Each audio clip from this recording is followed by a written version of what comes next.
Hello everyone, thanks for coming back to Home Sense with Nell, where I talk about home decor, DIYs, gardening, and other tips related to making your home your sanctuary on a budget. So friends, if it's your first time here, welcome. I'm so glad you decided to stop by today. I know there's so many different YouTube creators you can visit, and I do appreciate you taking time out to come see me. And if you're a loyal subscriber, welcome back. Okay guys, so today here in zone 10A, it is still pretty hot. We've been having record temperatures for the past couple of weeks, and since it is so hot, I don't want to plant out my seedlings just yet. I think that with the temps above 85, they're just not gonna like it too much. Hold on. Shh. Goodness. Sorry about that, guys. I don't know what's wrong with that dude.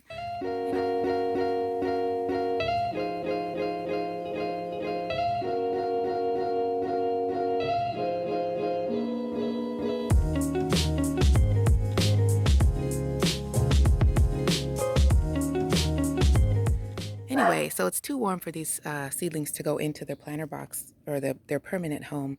So today what I'm going to do is get that permanent home ready for when the temperatures cool down.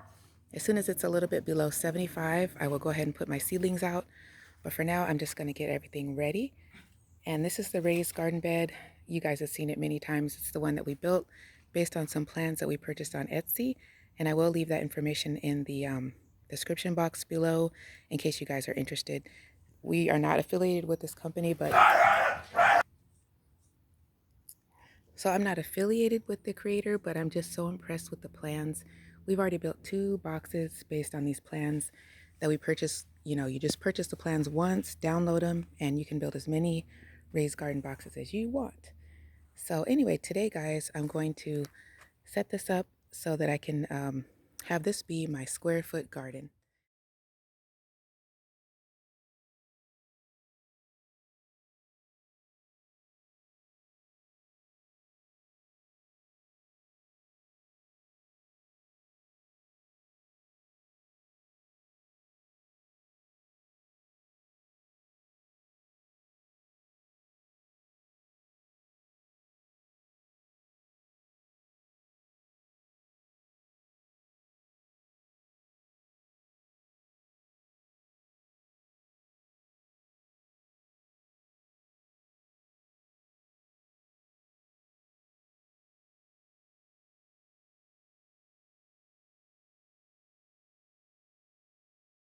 Square foot gardening was invented by a former engineer named Mel Bartholomew in the 1980s. I think it was the 80s, maybe it was the 70s. Anyway, he just kind of came up with a new method of gardening for the home gardener to maximize the yields and cut down on some of the work involved with, tilling your soil and planting in the ground. So that's what I plan to do with this bed for fall. I've already set up the soil to be in line with the square foot gardening method, and that soil is going to be 1/3 compost, 1/3 peat moss, and 1/3 vermiculite. Now this is getting a little dry just because it's been so hot lately and we don't have anything planted in here. So I come and sprinkle it every once in a while, but I don't, worry about keeping it so moist right now. But of course, after I put the transplants in, I will. The only remaining plant we have in here is this collard, which I absolutely love. And as you can see, we got some new growth. We got a lot of new growth on this collard. But I do have a lot more collard transplants that I'll be putting in too. This thing is just doing great. It hasn't bolted. It tastes great. And it's pretty resistant. I spray it with neem oil every so often, like maybe about once every 2 weeks. And there's a little bit of insect damage, but not too much. So guys, stick along with me and see how I set this garden bed up to be my fall square foot garden. So when we first built this bed, we purchased your standard fence boards to run along the length of the box. So I know that those are 6 feet long, but I wasn't quite sure about the width of the box. I always estimated it to be 3 feet, but I couldn't remember the exact measurements of the sides. So I went ahead and got a tape measure so I could be more precise, because that would help me figure out exactly how many square foot portions I could make out of this bed.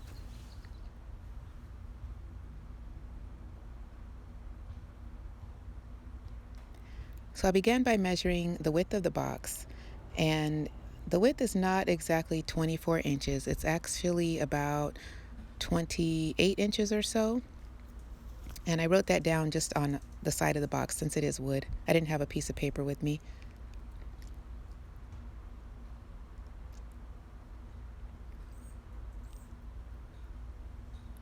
And again, I measured the length, and that was about 6 feet.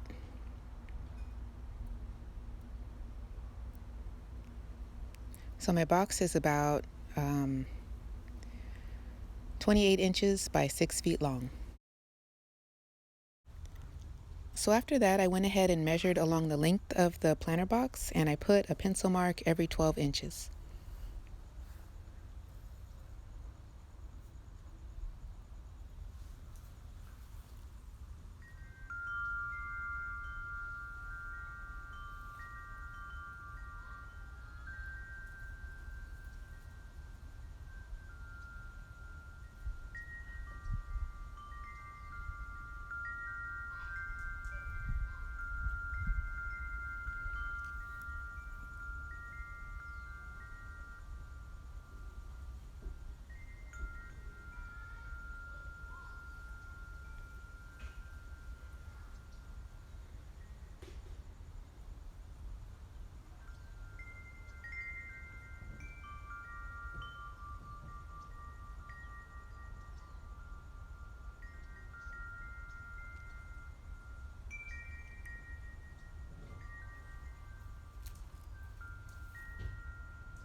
And kind of like how you want to measure twice and cut once, that's what I was doing here. I was just measuring it a second time to make sure everything kind of lined up and made sense.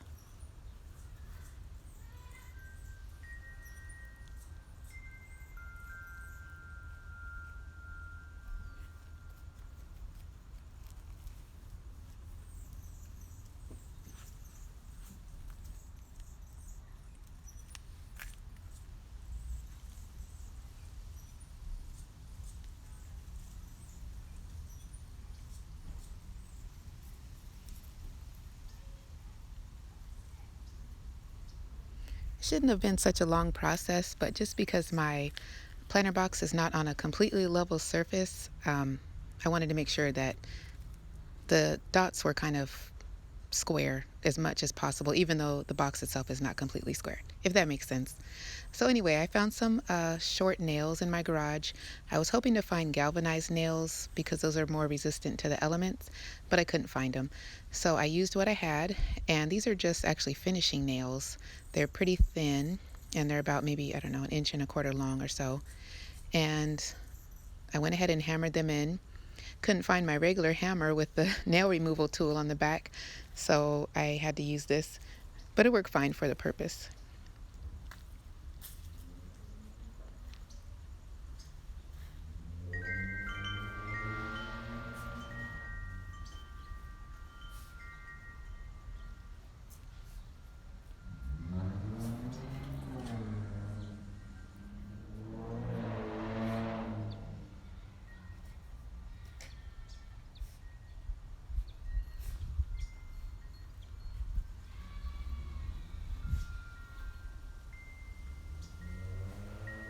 Gosh, I feel everybody's out today. Kids, dogs, motorcycles. So as you can see, I'm just placing a nail every 12 inches on the long sides of the bed, and then right in the center of the short sides of the bed at about 14 inches. Now the Square Foot Gardening book is based off a 4x4 planter box. So if you're going to follow the Square Foot Gardening method very precisely, you could build a 4x4 box, and then you'll end up with 16 perfect square feet areas in order to plant your crops. And you can treat every square foot as kind of like a different crop. So you can plant broccoli in 1 square foot, and spinach in another square foot, and carrots in another. It's just up to you and whatever your zone dictates for that time of year. But of course, you don't have to go with a 4x4 bed. I went with a 6x12 28-inch unintentionally. And the new box that I just built is actually a 6 foot by 4 foot. And I'm really excited about getting the soil ready for that one and planting in that one, because I know I will have 24 square feet of space to plant in. In other words, I can have 24 separate crops if I want to. So that's really cool.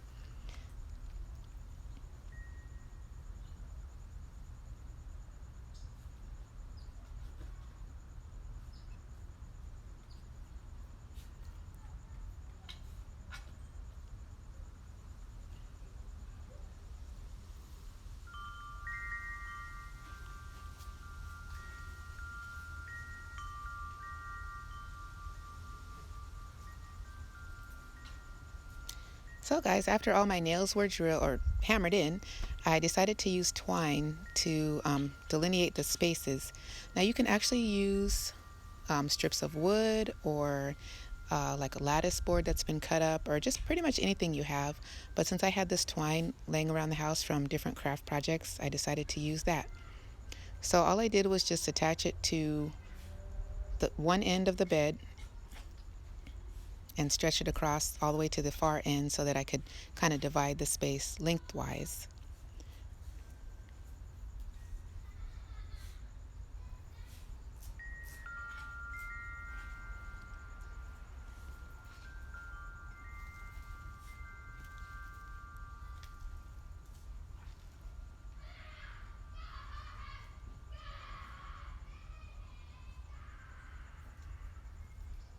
Sounds like somebody's having a good game of ball or something.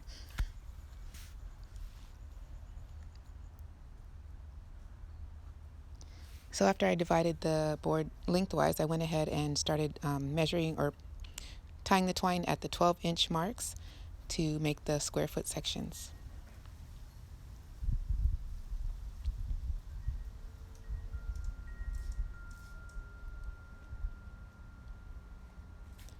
So rather than cut several, I guess, 28-inch long pieces of twine, I just decided to go ahead and wrap the twine around the nails just like this,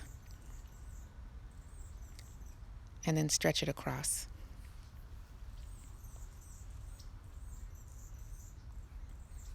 That just saved me a little bit of time with the cutting, but you could do it either way.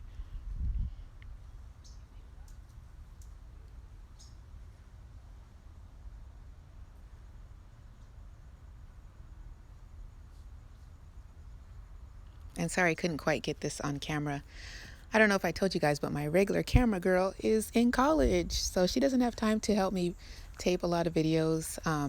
So a lot of it I'm doing just completely on my own now. So some things might be a little bit out of the screen, or what do we call it? Out of, I don't know, off stage maybe. But anyway, hopefully you guys get the gist of it. I'm just wrapping the twine around each nail. I guess I forgot a nail there, and stretching it across the width of the board to save time.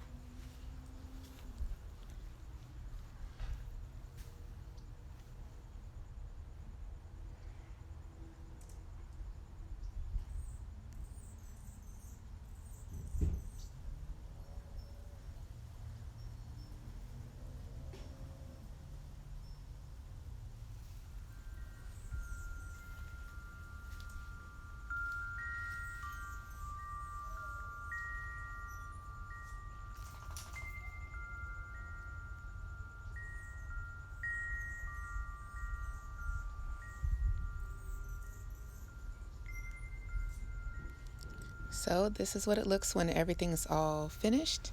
So as you can see, I have 12 square foot sections, or approximately square feet sections, that I can plant in for fall. And I'm so excited to get my transplants in whenever the temperature cools down a little bit. Fall plants like temperatures under 75, and so if you guys are planning anything out, just keep that in mind if it's still really hot in your area. So that's it, guys. Thanks so much for watching. If you like these type of videos, please subscribe. Give me a big thumbs up so I know that you like it. And thanks for visiting Home Sense with Nell, where I talk about home decor, DIYs, gardening, and other things related to making your home your sanctuary on a budget. I'll see you next time.